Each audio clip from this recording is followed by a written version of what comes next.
Hello, everybody. Hope everybody is having a good week, despite what's been happening in the news. And this week, I know this episode is getting out a little bit late, but this one is kind of a long one. This is going to be a compilation of all the different skills that I've been writing about over the past few weeks, all the skills that I think going forward filmmakers will need to succeed in this current environment and also the coming environment. So kind of the way I see it is if you are not independently wealthy or already have deep access into the film industry and you want to do really out there creative work that really speaks to you and is really individual, these are the skills that you are going to need. You are going to have to make a choice of whether you want to essentially be an employee for hire for a studio to make what they want, which will likely pay well, but it's all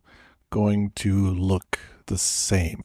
I mean, we're already kind of seeing it there's a documentary about Melania, and we're still probably going to get a lot of different Marvel movies and Star Wars series. Right now, large studios are interested in making content, not TV shows and movies. There'll be a couple of outliers, but what they want is to get you onto their platform watching their stuff, and they don't really care if you pay attention or not. So if you want to make stuff where people have to sit there and pay attention, you're going to have to start thinking smaller, leaner, and meaner.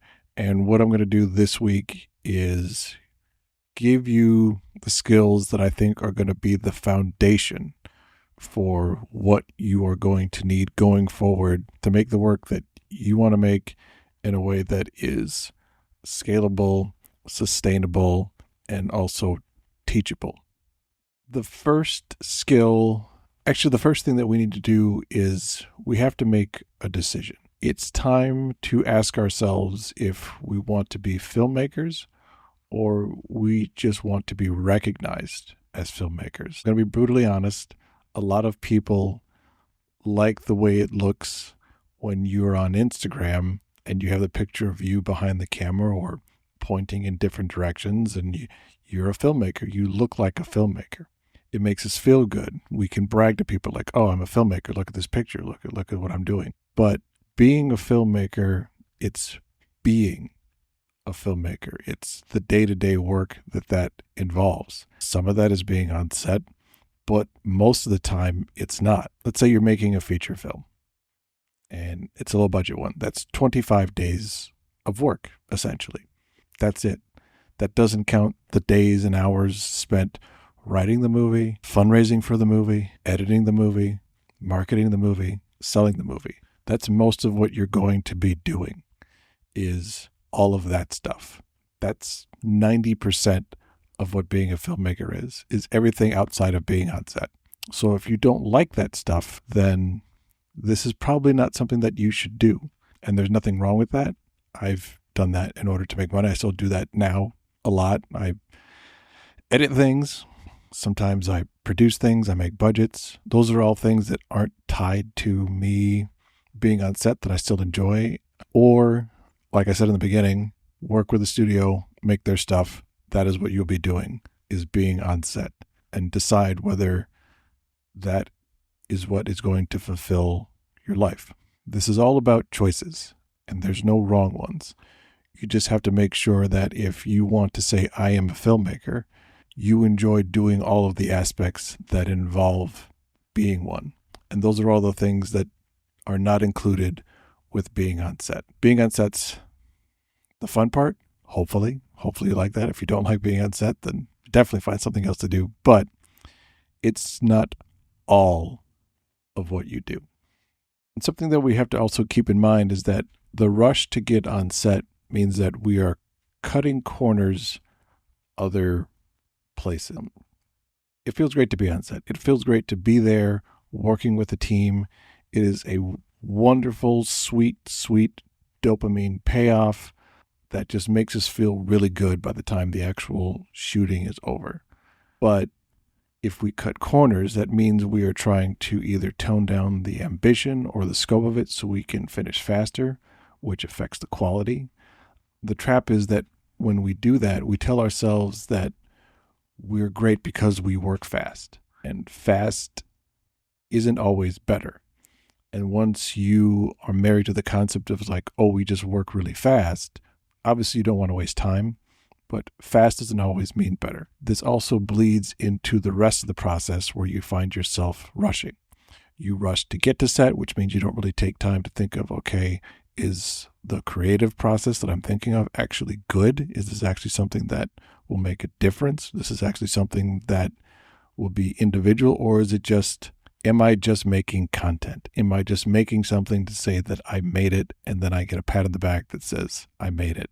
Did I just want to get to the finish line quickly so that way I can get the reward? That means I get to hold the statue, I get the recognition, I get to stand on the stage, hold my award, and thank my parents. When that's the goal, it never pays off. When you are creating something that will take months and years of planning and execution, the more you rush to get to the end, the worse it will be. And the odds of getting that recognition and winning that award spiral downwards because you are simply asking yourself this question: how can I get to the end? Instead of asking yourself, what is required? So I think going forward, we need to start asking ourselves, what is required? What is required to make what I am working on great? Ask that from the beginning so you set expectations for yourself. This applies not only to the making of the film, but also the team that you build around it, and also what you do with the film. Obviously, this will be tempered by the resources that you have access to, but I think we all have to embrace, this saying that we've been seeing everywhere, which is instead of saying I have to, say I get to. I get to take my time and make it great. I get to take the extra steps. I get to do the extra work because it will come out better. We need to stop working to be seen as filmmakers and actually just be them. So spend the extra time working on your script. Spend the extra time making storyboards. Spend the extra time in the edit. Spend the extra time connecting with more people. Spend extra time building up the team around it, because what we get to do is a privilege. There are not many people who try to do this who stick with it. I mean, I can point you to the film school class that I went to where I knew about 50 people studying film, and I'd say there's maybe like 5 of us that still do this. Whether we're crazy or not, that's a topic for another time. Our concern is the maximizing of excellence. We continue our push to keep going, keep building, keep networking, and keep sharing our authentic selves through our words and our work. So we have to realize that filmmaking is a craft that we seek to master. We seek to master the process of doing it, not master the process of getting attention for doing it. So with that being said, it's now time for us to make the right decision of whether we want to be filmmakers or whether we want to be seen as them. If you want to be a filmmaker, that means slowing down instead of speeding up. So that's the first thing. So in order to make the right decision, we got to get our minds right. We have to get back to being curious. We have ideas that pop into our heads as we observe the world around us, and our minds and our creations work as a way of understanding all of this chaos that happens every day. And the thing that we do is we soak it all in, but we neglect trying to understand how it influences the way that we see the world and the way that we think. I have recently begun seeing a therapist in an attempt to understand my own mind, to explore why I make the choices that I do, and also how to create better ones. And I definitely urge people to take up this practice. There's lots of different kinds of therapy. You don't necessarily have to sit down and talk to somebody. There's art therapy. I think there's even like dance therapy. There's lots of different kinds of therapy, but just something so that way you can have a third party get you out of your own head and can see the way your brain thinks from a 10,000 foot view. And by the way, this does not have to be expensive. I certainly am not paying like $500 a session for a therapist, at least in California, and hopefully in other states. There are plenty of different ways to get access to therapy without having to be independently wealthy. And if you would like me to explore some of those resources, I can look around and see what else is out there. But the goal of doing therapy is to confront and examine who we are, because as much as we are curious about the world, we have to be even more curious about the world going on inside of our heads. I think a great example of gaining perspective actually comes from the documentary Creative Force, which will be coming out in the next few months. It's a documentary about how artists in Ukraine are using their creative skills to help support the war against the Russian invasion. And the main character, his name is Rostislav, a young 20-something guy who him and a bunch of his friends decided to just start making and selling T-shirts in order to raise money for the soldiers. And there is a quote from one of the interviews that has just resonated with me as I've been working on this project, and it's kind of actually changed the way I think, which is he's sitting down for an interview and he says, "I don't have the possibility to think about the far future. I think only about this day. I think about what I can do today to help, because I think that I could do something for people." That really stuck with me because we live too far ahead. We are in too much of a rush and a panic to get to a further destination. And I've done this myself. I keep just thinking about, when I get to the end and how's it going to come together and how people are going to watch it when we're still stuck trying to write the thing. We're in the beginning of the process and I'm too far thinking about the end. Now, you have to have a plan. You have to know where it is you're heading, but you don't have to rush to get there.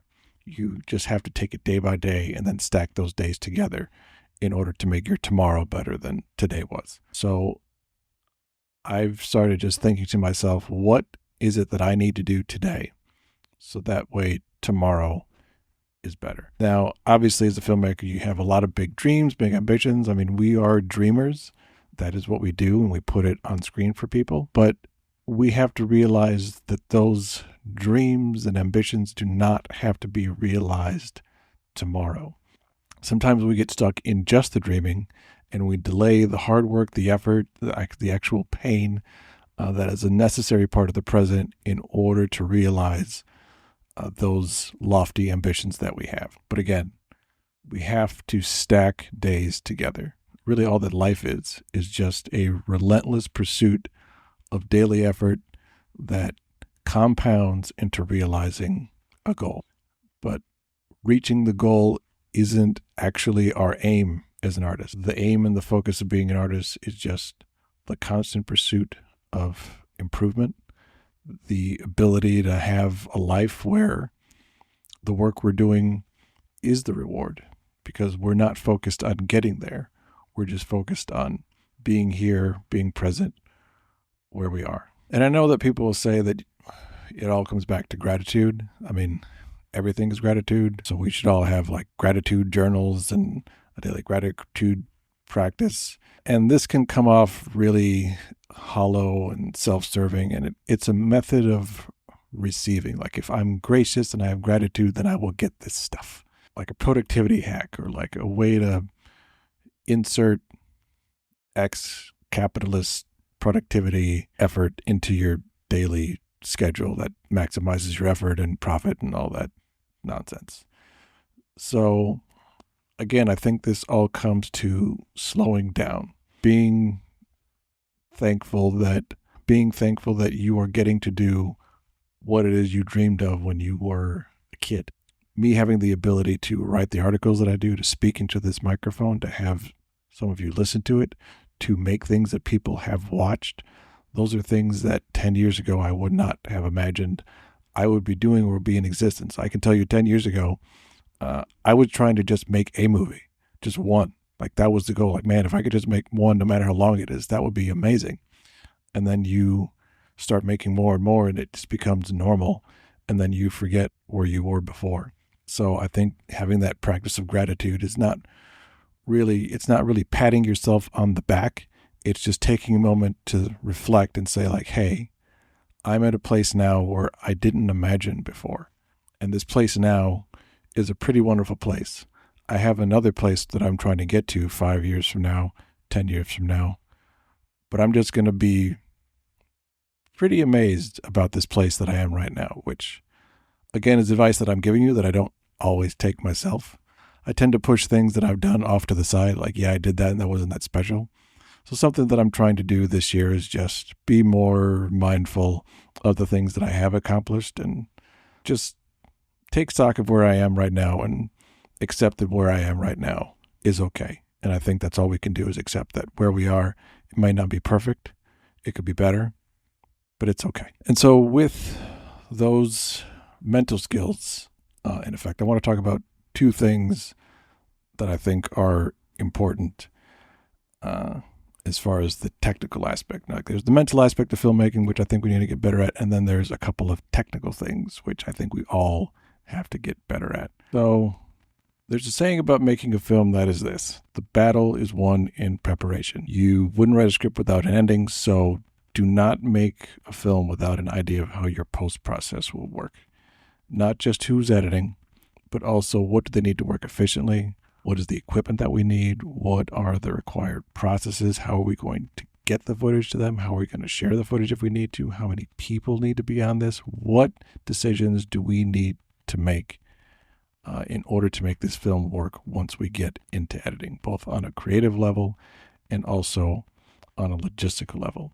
Now, YouTube has been a game changer for learning almost everything, and especially about post-production. There are a million channels where you can learn about almost every single aspect of editing that you can think of. Not just editing, but motion graphics, visual effects, all kinds of things. There's a lot of knowledge being shared out there. And even if you don't plan on being the one who is editing, knowing how to edit is important, because as filmmakers, our job is to be constantly learning. So learn everything about post-production that you possibly can. It is going to save you time. It is going to save you money. It is going to increase the quality because it's going to help you prepare better. You're going to be able to make a decision earlier on in the process because you know what it's going to look like once you get to the editing process. Because once you get to the editing process, you're stuck with what you got. And then you have to start making creative decisions in order to use what you have in order to make it work. And that's where a lot of people get disappointed or they get frustrated because they're like, man, if I had just done this differently, then by the time we got to the edit, then this would have worked out the way that I envisioned it. So learning about editing is learning about all the other steps. It's about getting better in all the previous steps. So prepare for the edit in the beginning and you will save yourself a lot of heartache. Now, I know the reality is that for a lot of us, we are working with limited funds. I imagine all of the people listening to this do not have access to millions of dollars. And if you do, you know where to find me and we should talk. So we are doing the best with the most that we have, which is always going to be less than what we need. There's an old saying in film production that whatever money you have, you will spend it. You will never have enough money. So we do what we can to get the best out of it. And knowing about post-production is only going to help the outcome of any single one of your projects. If you're working with limited resources, if someone is editing, you can assist them with their edit. Maybe you can help organize the project faster. If you're a really good editor, then maybe you can work on one scene while they work on another one. You can review footage and find things that they could use, and you'll know how it all works together. And then there's always the aspect of social media. I know we all hate it. We got into film in order to make movies and not be influencers, but reality is we have to be sharing the work that we do. Social media is regarded as proof of life for our careers. It's a place to share that not only that we're alive, but we're still doing stuff. Knowing how to edit those social media videos will just be all the better. It's going to help you. It's going to help your career. It's going to help the film. You can also use it as a place to experiment. Also, and maybe some of the things you experiment on the social media side, you can actually bring into the edit, and you can take things off of the plate of whoever's doing the actual editing. Remember, this is a team sport. And learning how to edit makes the team better because you can work together. You speak more of the language of the person who is going to be editing or the person who's going to be helping you edit. So that way you can collaborate together and you're spending less time going back and forth about whether something will or will not and more time thinking of different ways to accomplish the same thing. And the second technical skill is design, which is a process that filmmakers often overlook. Now, we will spend a lot of time on the design of the way a shot looks, on the production design and the way things are arranged inside of the frame. But we forget that design is the way that a film is made and also the way that a film is seen. And this comes in the form of your pitch deck, your website, and the events that you make. All of that comes to knowing the fundamentals of what makes good design. Think about it like this. Actually, do this right now. Sometime this week, go to a museum or an art gallery and just take note of what makes you stop. There will be a piece of art that will make you stop and just look at it. And I can almost guarantee that you will start creating a story inside of your mind. You'll be connected with that piece of art. And that is what makes good design. And that is the goal you are trying to accomplish in the beginning process when you are making your pitch deck. Your pitch deck is not there just to let people know about how great the movie is. The words are important, but the images are even more important, because the words combined with great design and great images start putting a story in the mind of the person looking at it of what it's going to look like and whether they resonate with it or not. Now, obviously everybody has access to Canva, and we can all make designs that are pretty good. We can make something that, looks acceptable, does not look amateurish. But the problem with that is that while it looks acceptable, it does not look exceptional. And in order to start actually making a film that stands out, your pitch deck has to look exceptional. An exceptional pitch deck means that you spent extra time and effort making sure that this represents your film without having shot anything. And if you don't put effort into your pitch deck, why should somebody put money into making your movie? You've given the impression that you really don't care, that this is not an important part of the process. And if you don't think that this is an important part of the process, what else are you not going to pay attention to because you don't think it's an important part of the process? Because everything in the process of making a movie is important. Even if you can't afford to have a professional make a deck for you, which I recommend highly, start it on your own and get feedback from people who are designers, graphic artists, everything. Don't have AI do it for you, please. Get feedback and make sure that the pitch deck is the best that it can possibly be, that you are putting your best foot forwards, because that is the first step in how you will treat the rest of the movie. And carry this over to your website.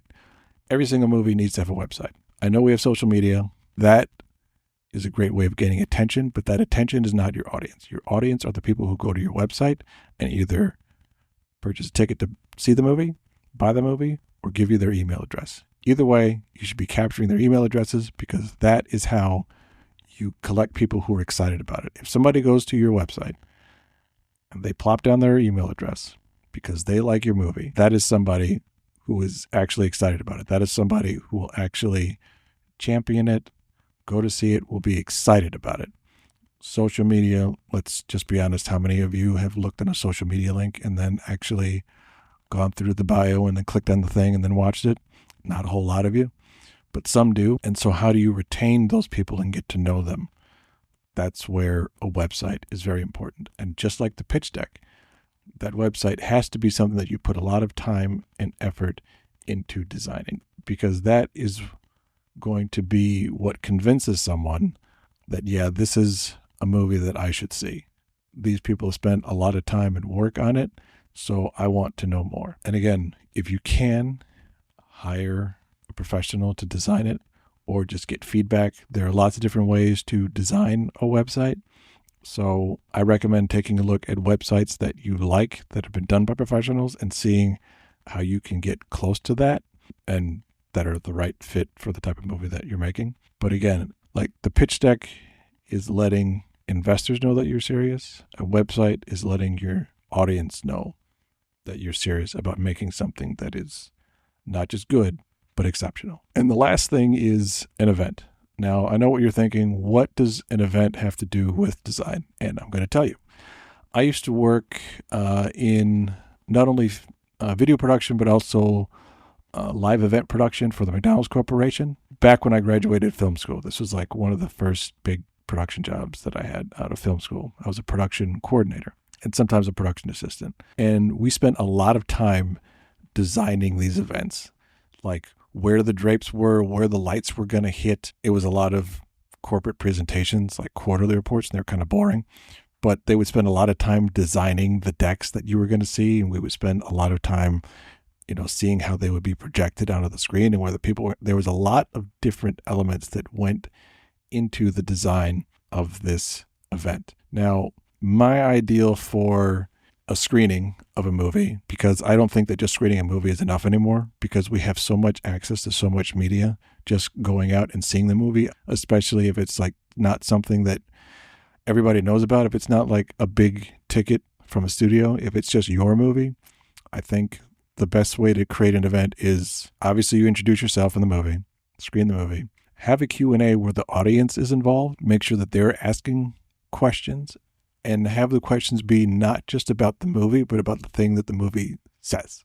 Like address the theme so you can have deeper conversations, and then have something else that's afterwards. That's obviously tied to the movie, but maybe it's a concert, maybe it's just like a party, maybe there's a DJ, something that really helps people remember the event. I know we want people to love the movie, but I think of the movie now as it's kind of the appetizer, which, we always remember great appetizers, but the meat of it is really the audience interaction.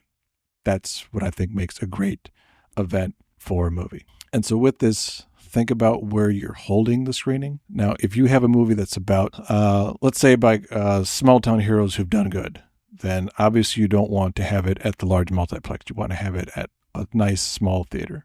If you can place things in the venue that drive it home even better, like maybe you can light it a certain way. Maybe you can have artwork that goes in the walls. Maybe obviously you'll probably have a section like sell paraphernalia.